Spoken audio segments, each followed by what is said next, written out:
पिछले 2-3 हफ्ते से बार बार कोशिश हुई। पहले कोशिश हुई जो आसिफ का मर्डर हुआ उस मामले में, हालांकि उस मर्डर का किसी हिंदू मुसलमान से कोई लेना देना नहीं था, वो एक गांव की आपसी रंजिश का मामला था।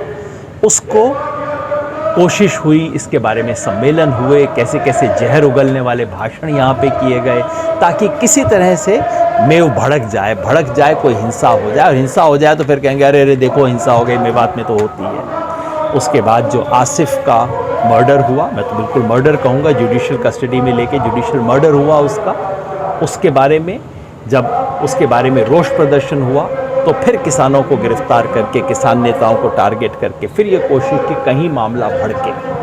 हर तरह से कोशिश की जा रही है यहाँ भड़काने की, लेकिन किसानों ने बहुत समझदारी दिखाई है, किसानों के नेताओं ने बहुत समझदारी दिखाई है। मैं सबको सलाम करता हूँ और ये उम्मीद करता हूँ कि आगे भी हम होश से काम लेंगे और इलाके में किसी किस्म के सांप्रदायिक राजनीति को फैलाने को कामयाब नहीं होने देंगे। चुनावों को लेकर क्या कहना चाहेंगे? यूपी में जो चुनाव होने वाले हैं, सरकार क्या कुछ षड्यंत्र रच रही है? भाई देखो, चुनाव लड़ना लड़वाना हमारा काम नहीं है। हमें तो बंगाल में मजबूरी में जाना पड़ा था क्योंकि ये सरकार ना तो संविधान की बात सुनती, ना कानून की सुनती, ना किसान का भला बुरा देखती, ना इंसानियत देखती। हमें लगा कि ये सिर्फ चुनाव और वोट की भाषा समझते हैं और कुछ तो समझते नहीं। इसलिए हमें मजबूर जाके बंगाल में जाके कहना पड़ा था कि भाई जिसको मर्जी वोट दो, हमें फ़र्क नहीं है, लेकिन इस बीजेपी को सबक सिखाओ। लगता है कि उस इंजेक्शन से थोड़ा सा तो असर हुआ है, लेकिन पूरा असर अभी नहीं हुआ है। इसलिए अगर ज़रूरत हो तो एक और इंजेक्शन शायद देने पर मजबूर होना पड़ेगा, और अगर ये मजबूरी बनी रही तो उत्तर प्रदेश में जब चुनाव होंगे वहाँ भी कुछ करना पड़ेगा, लेकिन अभी इसका फॉर्मल घोषणा नहीं हुई।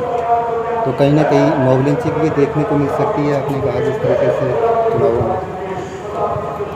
नहीं, उसका क्या स्वरूप होगा मैं नहीं जानता, लेकिन मुझे ऐसी बहुत पुख्ता जानकारी मिली है कि जो लोग इस वक्त बदहवास हैं, सत्ता में बैठे हैं, बदहवास हैं, जिनके पास कोई रास्ता नहीं है, वो उत्तर प्रदेश में कोई ना कोई हिंदू मुस्लिम झगड़ा करवाने की कोशिश कर रहे हैं। जैसे मुजफ्फरनगर में एक बार करवाया गया था सिर्फ चुनाव जीतने की नीयत से, उस तरह का झगड़ा करवाने की कोशिश होगी। लेकिन इस बार किसान सजग है, इस बार किसान होशियार है, इस बार किसान को पहले से पता है, इसलिए इस साजिश को हम कामयाब नहीं होने देंगे। मेवात से आपका लगाव रहा है, मेवात कैसी धरती है, बहादुरों की, क्या कहना चाहेंगे सर?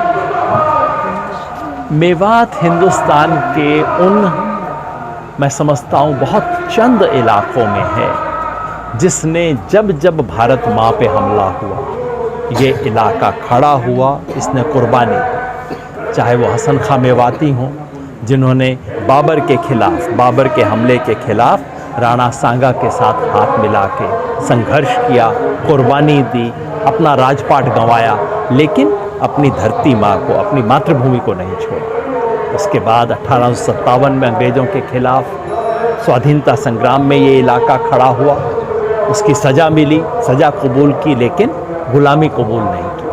1947 में जब हिंदू मुसलमान के आधार पे देश का बंटवारा हो रहा था, हजारों लोग छोड़ छोड़ के जा रहे थे। एक महात्मा गांधी की कॉल पे जब वो घासेड़ा आए तो इस इलाके के लोगों ने कहा नहीं, हम इस ज़मीन पे रहेंगे, यहीं रहे हैं, यहीं मरेंगे। और महात्मा गांधी ने कहा अगर तुम इस धरती पे मरोगे तो मैं भी तुम्हारे साथ मरूंगा। ये वो मेवात है जिसने संघर्ष किया, लेकिन अफसोस कि इस इलाके को उसका कोई कृतज्ञता होने की बजाय इस इलाके को जैसे अंग्रेज़ों ने सज़ा दी, जैसे मुग़लों ने सज़ा दी, उसी तरह से आज़ाद भारत के नेताओं ने भी इस इलाके को सज़ा दी। इसलिए आज इस इलाके को एक साथ खड़ा होकर आगे बढ़ने की ज़रूरत है, एक बड़ी व्यापक एकता बना के। और इसलिए मेरे को बहुत तसल्ली है कि किसान आंदोलन में बतौर किसान यहाँ का किसान शामिल हुआ है, बतौर हिंदू नहीं, बतौर मुसलमान नहीं, बतौर दलित नहीं, बतौर किसान शामिल हुआ है।